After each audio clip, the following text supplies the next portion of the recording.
O Senhor esteja convosco. Ele está no meio de nós. Proclamação do Evangelho de Jesus Cristo segundo Marcos. Glória a vós, Senhor.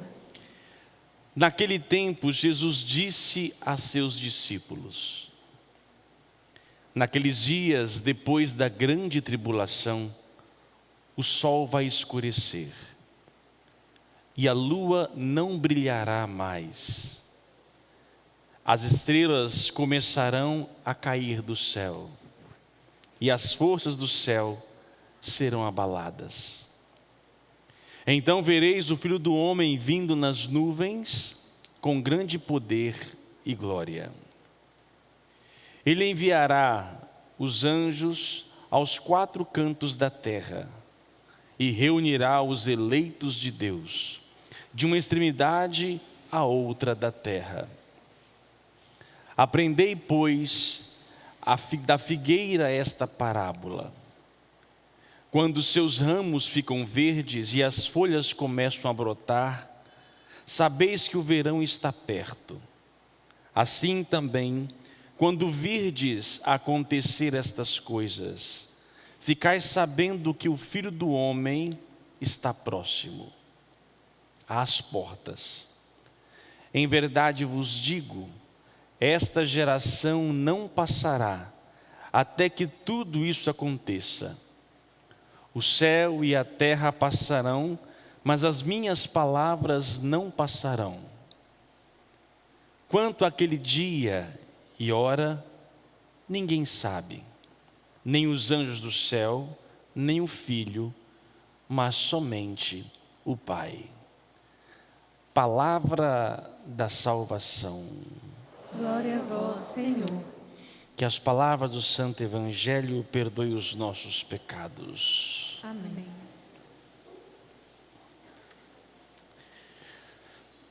O sol vai escurecer, lua não brilhará, estrelas começarão a cair. Um bom enredo para um bom filme de fim dos tempos. Se nós olhamos em termos de Hollywood e outros filmes que falam de futuro, todos eles que falam de futuro, eu não vi nenhum filme de futuro ou que se projeta como algo de um paraíso. Pelo contrário, somente caos, destruição. E alguns acham que talvez isso tenha sido predito por Jesus Cristo, que o fim do mundo realmente irá acontecer de forma catastrófica, ou o termo apocalíptico. E é por apocalíptico mesmo que se tem um gênero no mundo bíblico, é uma forma de escrita. No tempo de Jesus, um pouco antes e depois, havia alguns grupos, seguidores de pessoas que escreviam deste modo, que pegavam fenômenos para poder comunicar algo. Não que esses fenômenos sejam literais. Irmãos, este evangelho, estamos chegando ao fim do ano litúrgico e fim do ano civil. E quando chega-se no fim de alguma coisa, então começa a fazer um balanço. Termina-se algo e começa-se o outro. Aqui então, esse evangelho, ele já aconteceu, ele acontece e ele há de acontecer. Ele tem esses três pilares, vamos dizer, de possibilidade de interpretação. Vamos ao passado. Como isso aconteceu? Quando isso aconteceu, isso foi escrito, Marcos, foi mais ou menos pelo ano 60 e pouco, na década de 60, no início do cristianismo. Era um período em que os cristãos estavam sendo perseguidos. Havia o imperador Nero, que pôs fogo em Roma e assim por diante, e começou-se uma perseguição tamanha na comunidade cristã.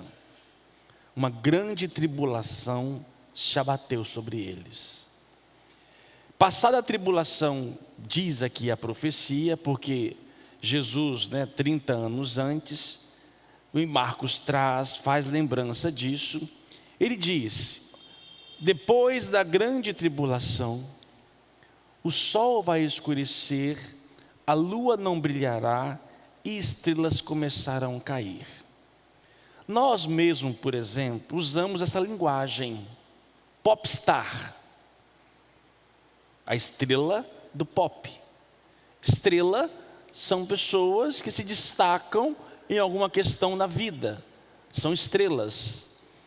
E assim por diante. O sol No mundo bíblico e também no tempo bíblico, os imperadores e outros mais se autodeclaravam como sol, o imperador, o grande sol. Havia inclusive o dia do sol, que foi colocado como o dia do nascimento de Jesus Cristo, para dizer: esse sol que vocês cantam e gritam e louvam, não é maior que o sol único de Jesus Cristo, o nosso Salvador. A lua me traiu, já dizia a filósofa. E assim por diante, são elementos que nós dizemos figuradamente para dizer: aquilo que se reinava, aquilo que se governava, cairá. E o que caiu? Jerusalém. No ano 70, depois de Cristo, Jerusalém foi destruída. O templo de Jerusalém. O templo era o lugar de Deus para o judeu. Tudo irradiava a partir de Jerusalém. Os sacrifícios, toda a fé judaica era ali. Aquilo que alimentava, a estrela de Israel, a estrela de Davi, tudo está ali em Israel. No ano 70 está destruído. Então, ou seja, depois da grande tribulação, depois então da perseguição de Nero, o que se reinava, o modo religioso de ser, a religião, a sociedade irá cair. E caiu de fato.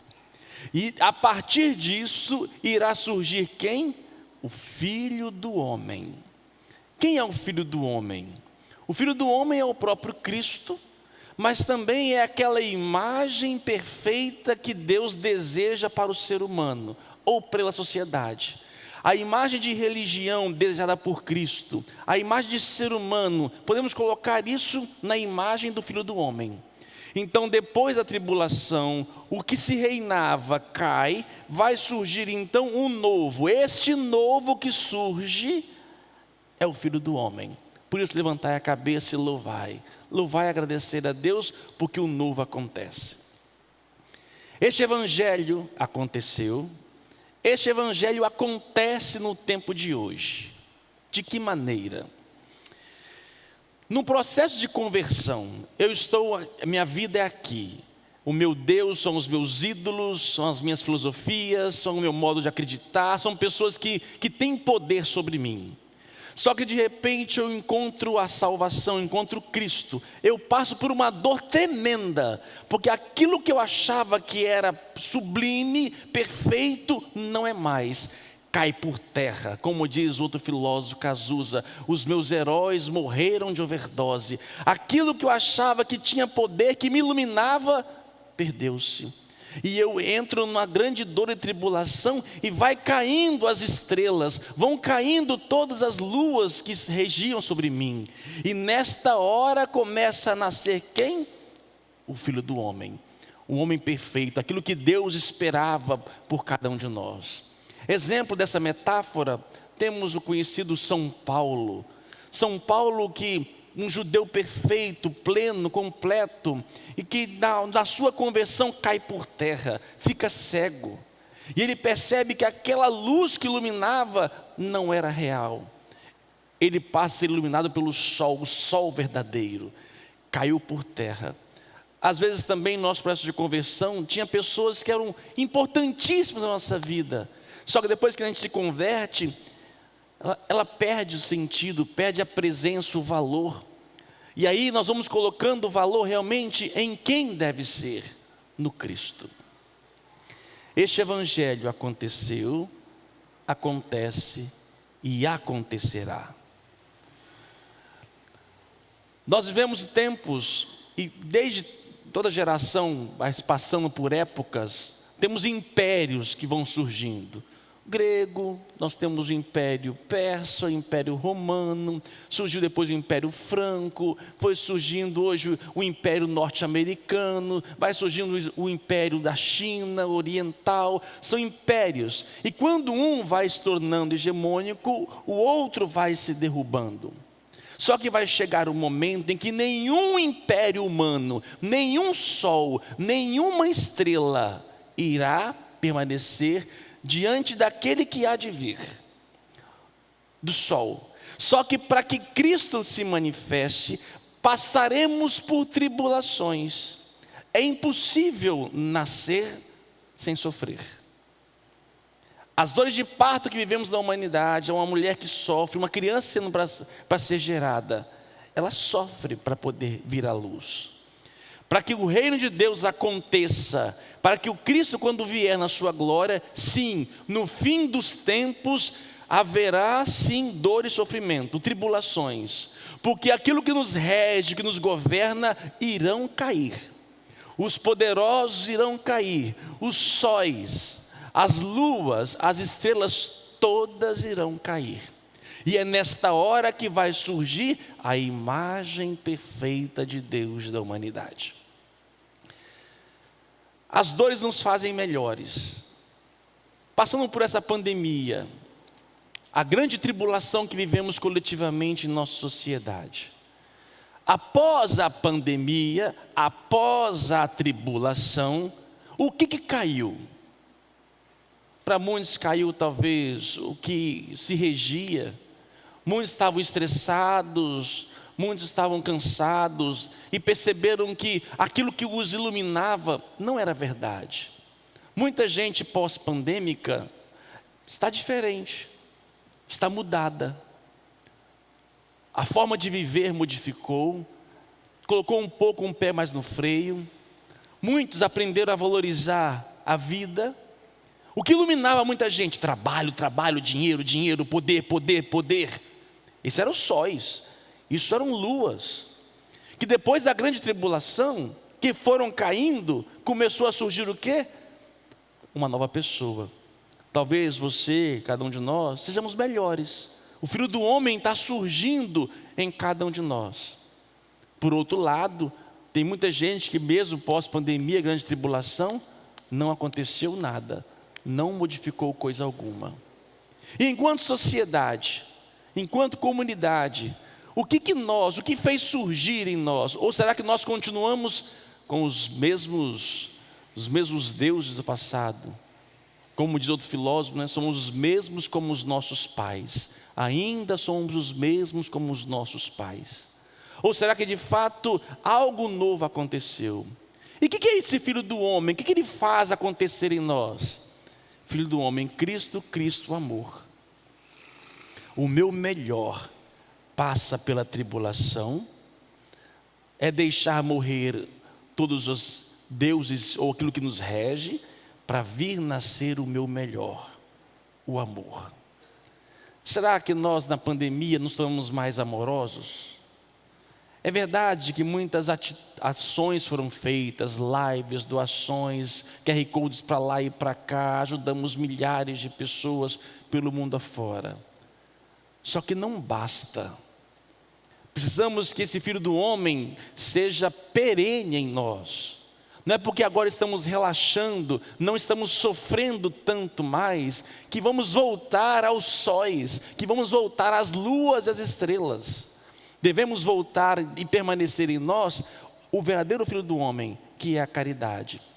Caridade não é sazonal, não é só num período da vida. Caridade é a essência de cada um do nosso ser. Por isso hoje a igreja, chamada pelo Papa Francisco, nos convida a rezar e a meditar por algo concreto da caridade: a pobreza. A pobreza, diz Jesus, que pobres sempre teremos. Nunca acabará a pobreza no mundo. Sempre haverá, até o fim dos tempos. Compete a nós, que descobrimos o sol maior, a lua maior, compete a nós a fazer nascer em nosso meio o Filho do Homem. Compete a nós a caridade. Se hoje nós nos assustamos quando vamos aos supermercados, não conseguimos comprar o que compramos antes. Se hoje nos assustamos ao chegar no posto de gasolina cada vez mais e tentar abastecer em nosso transporte. Se hoje no nosso Brasil a inflação começa a nos sondar e rondar cada vez mais difícil, imagina aquele que nada tem. Tem sempre gente pior do que nós. E compete a nós não sermos guiados pela ganância, pela vaidade, pelo poder. Que isso nos ronda o tempo todo. E para vencê-las, dói. Lembro uma história, lembrei hoje, quando eu era padre novo, algum tempo atrás, pouco tempo, foi uma jovem confessar comigo. Eu lembro desse caso, marcou-me profundamente. Eu já falei para vocês sobre esse caso outras vezes. E ela dizia que o pecado dela era muita vaidade, extremamente vaidosa. E aí, absolvi do seu pecado, depois disse a penitência: você vai chegar na sua casa, abrir o seu guarda-roupa e ver a roupa que você mais gosta, e você vai dar de presente para alguém. Pelo amor de Jesus Cristo, padre, não faz isso comigo. Faz. E depois você vai voltar aqui para conversar comigo. Levou 3 ou 4 meses. Alguém que ouviu hoje à tarde essa história disse, né? Acho que nesses 3 meses ela usou bastante a roupa. Usou, para depois doar. Mas são coisas, são sóis que nos iluminam. Não é pecado ter as coisas. Não é pecado você cuidar de você mesmo, querer uma boa vestimenta, um bom perfume, assim por diante. O problema é quando eu faço deles a luz da minha vida. Se não tê-los, não poderei viver. Isso não pode ser o meu farol. Isso não pode ser a minha luz. Eu não posso ser guiado por essas estrelas. Por isso, então, é preciso fazer morrer. E é difícil você vencer esse outro eu dentro de você. É preciso deixar morrer, para que possa surgir então, quando eu consigo desapegar, nasce em mim, vem em mim o Filho do Homem, o meu melhor. E ali a luz verdadeira ilumina o nosso ser. Olhe para a sua vida, quanto da sua vida você é caridoso. Cuidado, quem tem sido o sol da sua existência? Como diz outra filósofa, outro filósofo hoje, né? Quando o segundo sol chegar para realinhar as ordens do planeta. Cuidado com esse segundo sol, só existe um sol. Só um. Não é à toa que os cristãos, a gente chama hoje domingo, né? Domingo. Só que o domingo não era chamado domingo. Sabe como era chamado no tempo bíblico? No tempo do Império Romano? Dia do sol. Então não existem mais sóis. Só um, capaz de nos iluminar profundamente, o Filho do Homem. E se nós não somos iluminados por Ele, um dia tudo isso vai cair. Os falsos sóis, as falsas luas irão cair por terra. E este será o sinal da vinda do Filho do Homem. Quando você perceber que as autoridades tremendas, ou aqueles que nos iluminam, começarem a cair, pode perceber, Jesus está voltando em seu poder e glória. Isso há de acontecer. Não tenha medo. Como diz o Salmo de hoje, o Senhor nos protege, nos guarda. Quem está com Ele, sim, passará por dificuldades, por dores, mas Deus não nos abandonará. Quem segue a luz de Cristo, continuará seguindo, mesmo que outros falsos sóis estejam na nossa vida, mas Ele continuará a nos conduzir. Louvado seja o nosso Senhor Jesus Cristo. Para sempre seja louvado.